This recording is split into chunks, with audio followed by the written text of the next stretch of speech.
Greetings, YouTube. Welcome back to the channel. I'm gonna do a little experiment this weekend. Battlegrounds, it's funny. I've made it to like the third tier of the Gladiator circuit, and I have failed to make it out of the victory track. In both experiences, my rewards at the end of the season were pretty much the same. I am blessed with the fact that I am in an alliance where we have some people who are very competitive at the top of Gladiator circuit, so they put out way more points than I've ever dreamt of putting in. I'm happy to make all the individual milestones, and even that is 50-50 whether or not, depending on my win rate. I have to win like 90% of my matches for that to happen, and I don't usually do that. But with that being said, it's a level up event for Paragon and Valiant players.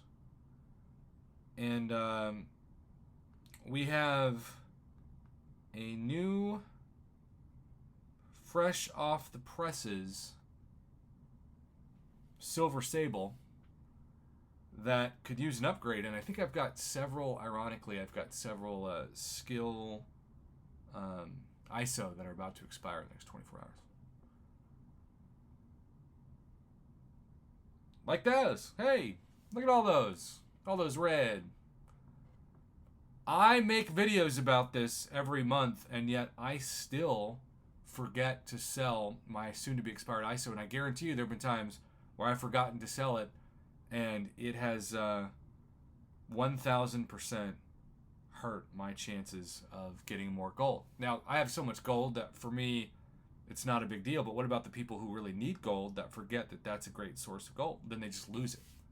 And that's one of those things, like, there used to be this the more you know star that would fly across the screen on NBC, the National Broadcasting Corporation of America Broadcasting, and it would have a random fact from like a A-list star of one of their shows. And it was sort of like a meme before memes, and I think now I'm sure it probably is a meme, but there are a lot of things about this game that I think Kabam almost makes you have to learn the hard way, and the harder you learn them, the more money they make. And so that's why I realize that for a lot of people, this is a game that's a free game for them, or close to free, because they want to play it, but they can't afford to be a whale. And so those are the tips that I try to repeat in my videos, because I know that I am very blessed and financially have the ability to have put, in terms of channel revenue in the last 6 years, over $20,000 into this account. And I know that that freaks people out when I say that, but I would rather be honest about the purchase price than be like, oh yeah, I did this all with my skills. And I'm not saying other people do that, because most YouTubers have better skills than I do, but it's just important for me to be honest about why I win as many Battlegrounds matches as I do. It's the roster more than it is anything else. All right, so we're going to take her to rank 4. And I can't remember, that might be where she has to stay for now. I'm curious because we have this incredible mutant champion this month that really is making Alliance War and Battlegrounds. It's between who has her and who doesn't. And it makes me feel quite guilty, honestly, that I have her. Yeah, I don't have the skill catalyst yet. I will hopefully soon to take her to rank 5, but here's where things start to get at least a little fun, because what I want to do still is use, even though she's a sub-featured champion and I might get her as a 6-star, who knows. I've got 15 generic Awakening gems. 15. Now I've got 14.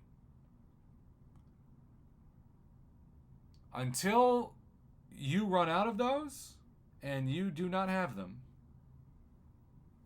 it is important just to use it. Why not? Now, in terms of her utility, now she's basically duped. She's SIG 20. Activating a special attack grants a 71.4 cruelty buff for each shock effect on the opponent for 15 seconds, max stack 10. Light and medium attacks that intercept the opponent have a chance to inflict an additional Bounty Hunter shock debuff of 14.3% flat increased ability accuracy. Now, most of my champions in my Battlegrounds deck, because again, I know I am blessed and would never pretend otherwise, is they're like rank 3s, and this is all, we're just starting this, so they're rank 3 7 stars, rank 2 7 stars, or rank 5/rank 6 stars. But a lot of people that I match up against have at the bottom of their deck rank 4 6 stars, and so this is kind of a fun. Let's test out some synergies. Let's test out some synergies.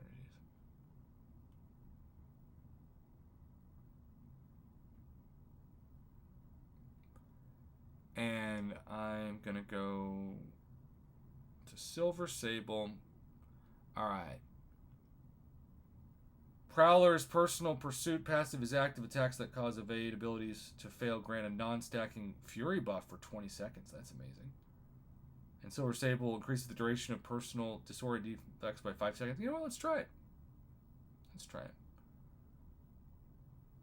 Silver Sable decreases the cooldown of Sable Mines by 2 seconds. Sure.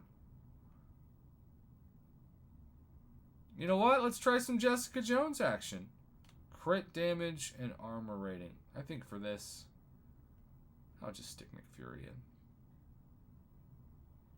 Alright, let's have some fun. Never used her. I'm going to hide my webcam here.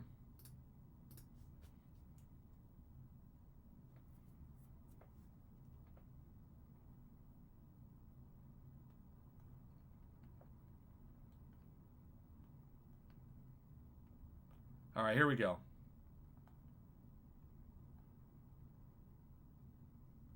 So she's like, with the shock damage, it feels like a poor woman's Black Widow Clairvoyant. But let's try a special 2.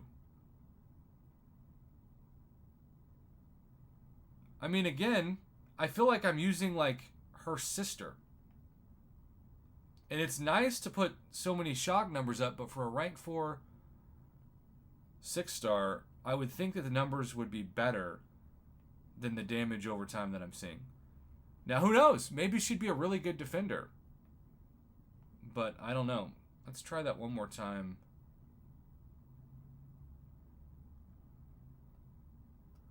Like, I feel like the shock numbers, and obviously there are people like, Prof, you don't play her the right way. You need to do a special one into a heavy with a Rubik's Cube while your eyes are closed. That's how you do the rotation. Duh. Alright, well. We just got to disorient on there. Maybe you want to start off with a heavy, But the actual shock numbers, because there are going to be nodes where you can't do specials. And that's where champs like Black Widow Deadly Origin are so good. I don't know. Special 1. It feels like I'm using a 4-star. Maybe a 5-star.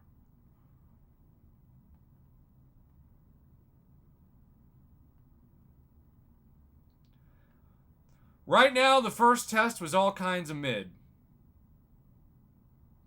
I wish I had better news for people. And again, sometimes I make videos, and then I have to make another video, so it's like, hey, I was totally wrong. I learned how to use her more, and she was fine. But let me just remind y'all. When everybody, like, I saw some content creators when Black Widow Deadly Origin came out that said, oh, her crits aren't great. She's not doing big numbers, but the damage over time was so good that I just melted opponents without even caring about a special. I would usually just build up to one special 2, and that'd be it.